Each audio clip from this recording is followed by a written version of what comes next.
Għaliex kien barra, kif jista' jkun ingħata il-bejl. Hekk jimxew il-qrati ma' min jisraq ġojellerija, mhux sew li ħallewh liberu.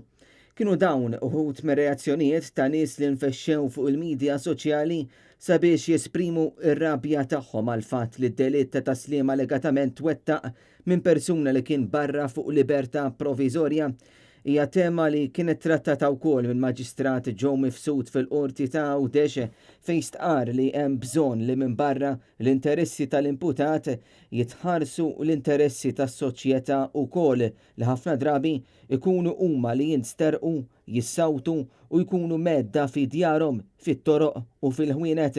Il-Maġistrat Mifsud qal dan f'digriet li ta' fejn ġaħat it-talba l-ħelsien mill-arrest ta' Herman Sant li jinsab akkużat f'diversi akkużi fosthom dwar sejbien ta' droga f'ċirkustanzi li juru ma kinux għall-użu esklusiv tiegħu.